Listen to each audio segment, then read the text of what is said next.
네, 오늘 본 말씀은 에베소서 2장 1절부터 10절까지 말씀입니다.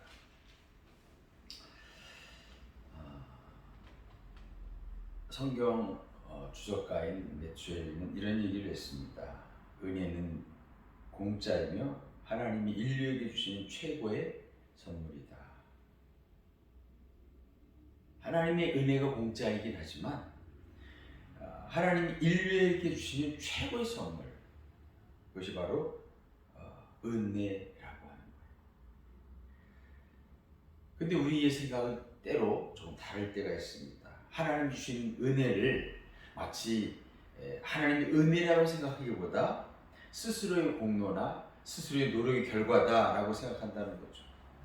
일부 그리스도인들은 뭡니까? 자기가 신앙생활을 열심히 했기 때문에 그래서 복을 받는 것이다. 나는 복을 받는 만한 자격이 있다. 이렇게 생각한다. 그러나 하나님께 받은 은혜는 내가 자격이 되기 때문에 받는 것을. 예를 들어서 마태복음 20장 포도원 주인의 비유에 보면 예수님께서는 이 비유를 통해서 우리의 생각을 완전히 뒤집어 놓으셨어요. 세상적인 가치관, 우리가 일반적으로 또 세상적인 가치관은 뭡니까? 일한 대로 우리가 대가를 받는 것이고 노력하지 않으면 아무런 대가가 없는 것이고. 자, 이 포도원 주인의 비유에 보면 이 주인이 일꾼을 뽑습니다. 그 아침 일찍 온 일꾼부터 시작해서 낮에 오후에 심지어는 이제 일이 끝나기 1시간 전에 온 일꾼까지 이렇게 다양한 일꾼들이 있었습니다. 그런데 주인은 그 모든 일꾼들에게 똑같이 하루치 일당만 계산해 주었다라고 합니다. 결국 그 얘기는 뭡니까?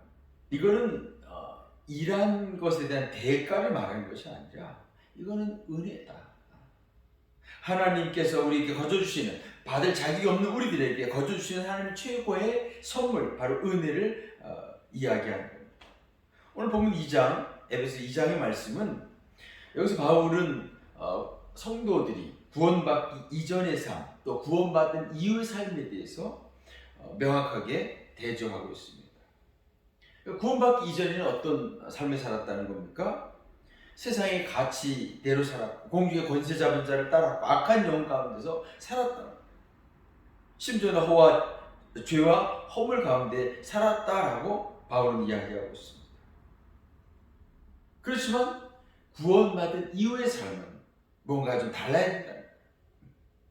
그래서 여기서 우리는 뭘 발견할 수 있습니까? 성도들의 삶의 중요성을 바울이 강조하고 있는 겁니다. 또 바울이 강조하는 건 뭐냐면 이 하나님이 우리를 구원하신 이 구원이 사람의 행위가 아니라 하나님의 전적인 은혜라고 합니다. 그래서 오늘 본문 속에서 사람은 원래 죄와 허물로 죽은 존재이기 때문에 구원받을 만한 자격도, 조건도, 능력도 아무것도 없다는 거예요. 죽은 사람이 뭘 할 수 있습니까? 영적으로 죽은 존재가 뭘 할 수 있겠어요? 하나님이 우리를 살리셨다는 거예요. 하나님이 우리에게 은혜를 주셨다는 거예요. 그래서 우리를 구원하셨다는 거예요. 이거는 기독교의 핵심이고요. 가장 우리 신앙의 가장 엑기스적인 이야기를 다루고 있는 거예요. 오늘 1절과 2절 말씀은 그런 허물과 죄로 죽었던 너희를 살리, 여기 너희가 누굴까요? 2절에 그때 너희는 그 가운데서, 너희는 바로 이방인들을 가리킵니다. 이방인들이 과거 영적으로 아주 비참한 상태, 영적으로 죽어있는 상태를 언급하고 있고요. 3절은 또 전에는 우리도 그 가운데서, 우리라고 하는 건 누구냐면 바로 바울을 포함해서 유대인들을 의미합니다. 그래서 과거 이방인 성도들은 허물과 죄로 죽은 존재들이었고, 또 그냥 그게 옳은 것이냐, 세상의 가치를 따랐고 공중의 권세를 따랐고 그렇게 살았다라고 하는 거예요. 그뿐만이 아니라 소위 하나님을 안다라고 말하는 유대인들, 이 유대인들조차도 자기 욕심대로 살면서 자기 육체가 원하는 대로 그렇게 행했다라고 합니다. 그래서 그 3절 마지막에 뭐라고 되어 있습니까? 본질상 진노의 자녀이었더니 이렇게 되죠. 그러니까 구원받지 못한 인간은 유대인이든지 이방인이든지 모두가 영적으로 다 죽은 상태라고요. 자, 영적인 죽음은 뭘 말합니까? 이방인들이 영적으로 죽었다라고 말하는데 이것은 하나님과의 관계가 단절됐다는 거예요. 하나님으로부터 완전히 끊어진 상태, 이걸 우리가 영적인 죽음이라고 말하는 거예요. 그러면 영적인 생명은 뭘까요? 하나님을 아는 겁니다. 하나님을 아는 것. 그리고 하나님과 관계를 맺으며 살아가는 것이고, 하나님과 교제하며 살아가는 것이고, 하나님을 기뻐하는 것이고, 하나님과 함께 영원히 즐겁게 살아가는 것. 그게 영적 생명을 가진 성도들의 모습이라고. 따라서 영적 생명이 없다는 건 뭡니까? 하나님 모르는 거예요. 하나님과 아무 관계가 없기 때문에 그 사람들은 교회에 나오고 싶은 생각도 별로 없고요. 그 사람들은 죄를 지어도 죄에 대한 감각이 없고요.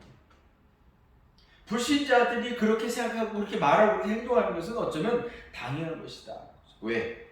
그들은 죄와 허물로 죽어있는 상태입니다. 허물이라고 하는 건 뭐냐면, 여기 죄와 허물에서 허물이라고 하는 건 바른 길에서 벗어난 상태를 말하고요.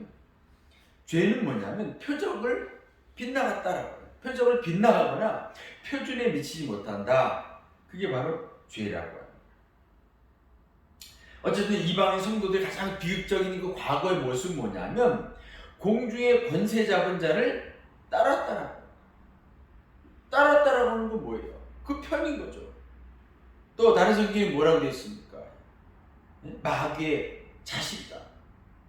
너희 아비는 마귀다. 뭐 이렇게 표현하고 있는 거죠. 2절 후반절에도 뭐가 나옵니까? 불순종의 아들들 가운데 역사는 영이다. 역시 이것도 마귀입니다. 자, 그런데 3절에 나오는 유대인들은 뭡니까? 그들이 이미 하나님을 알고 있어요. 그건 율법을 수행한 백성들입니다. 그런데도 그들이 이방인들과 다를 바 없이 그렇게 살았다라고 해요. 자기들은 이방인과 뭔가 다른 존재고 선민이고 거룩한 백성이라고 그렇게 자랑하고, 그런 프라이드를 가졌지만 그들의 삶 자체는 그렇게 살지 못했다라고 해요. 사실 유대인들에게 이방인과 같다라고 하는 표현이 굉장히 모욕적인 표현이에요. 그런데 바울은 지금 뭐예요? 같다라고 하는 것을 이야기하고 있는 거죠.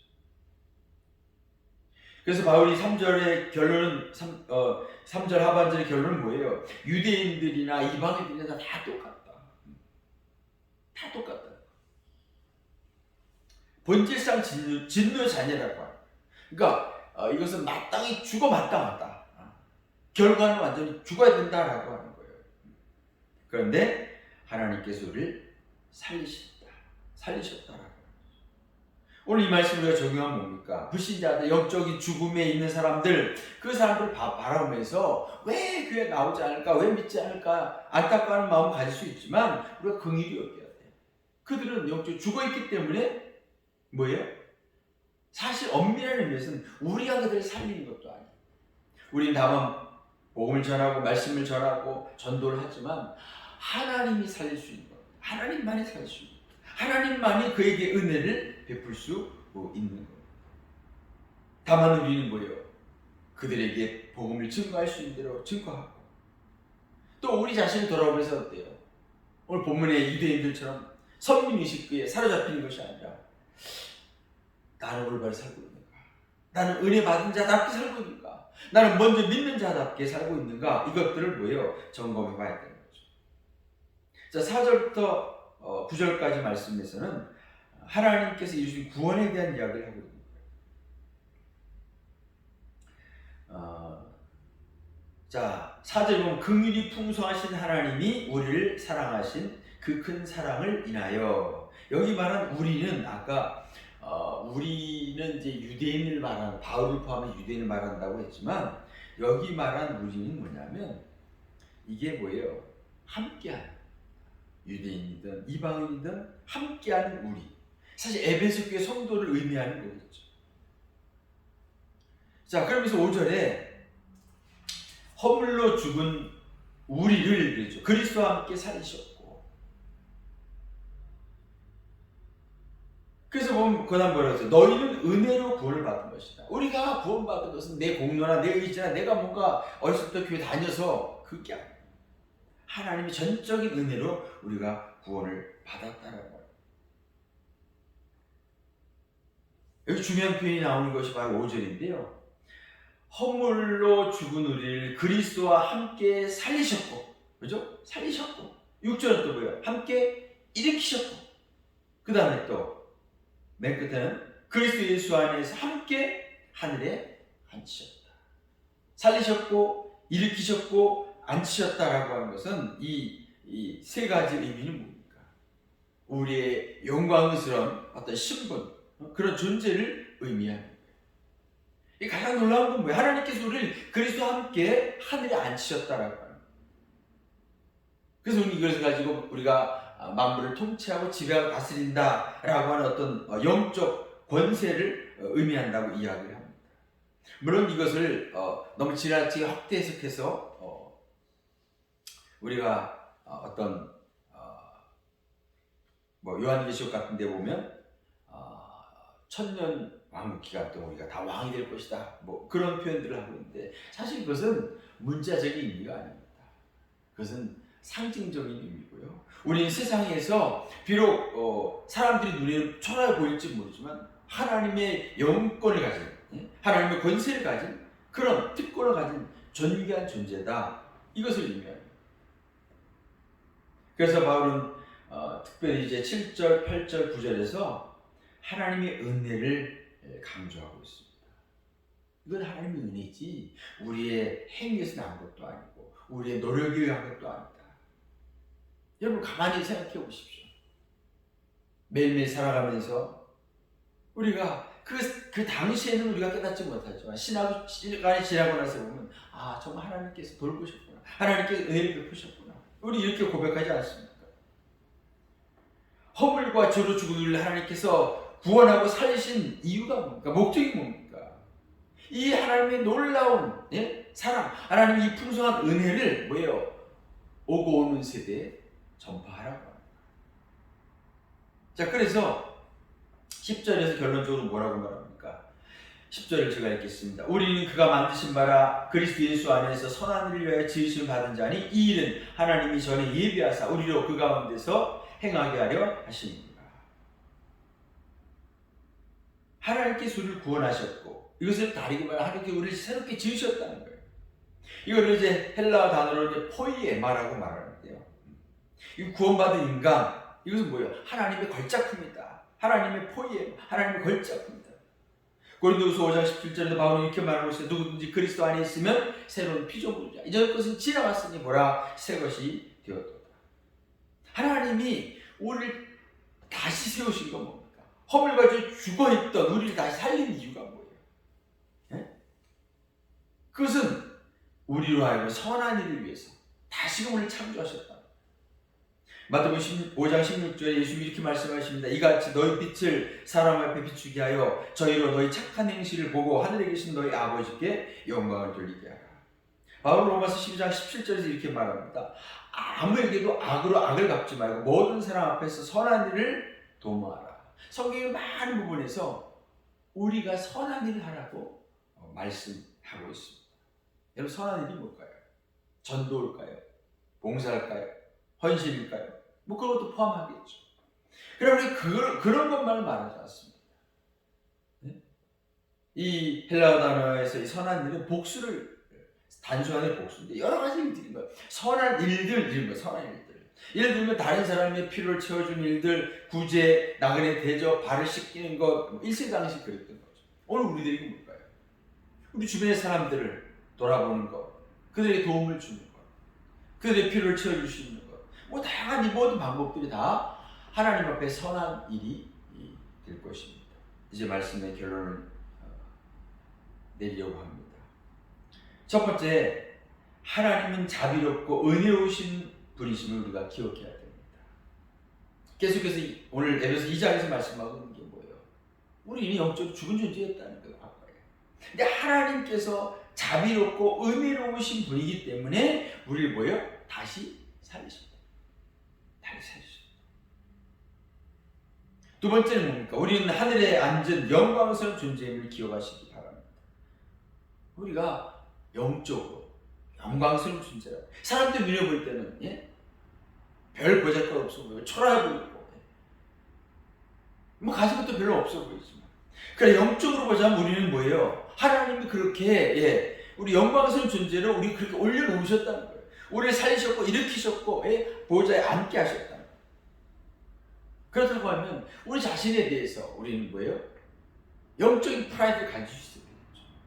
물론 거기 걸맞게 우리가 그런 삶을 살아야 되겠지만, 우리가 일단은 뭐예요? 그런 영적인 존재이다, 영광스러운 존재이다, 이것을 여러분 꼭 기억하시기 바랍니다. 마지막 세 번째는 우리는 선한 일들을 위해 지음받은 하나님의 걸작품이다.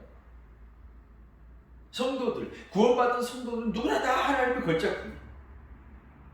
우리가 창세기에서 하나님께 세상을 창조하실 때 보면 그 하나하나 하나님께서 심혈을 기울여서 만드신 거예요.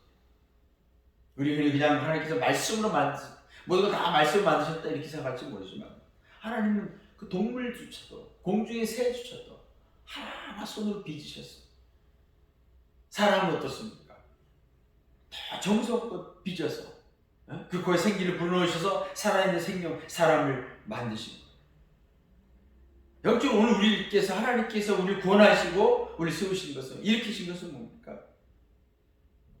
하나님께서 우리에게 선한 일을 위해서 우리를 다시 살려놓으신 거예요. 오늘 살아가면서 사랑하는 저학교 모든 가족도 여러분, 하나님의 선한 일에 도구가 되시기를 바라겠습니다.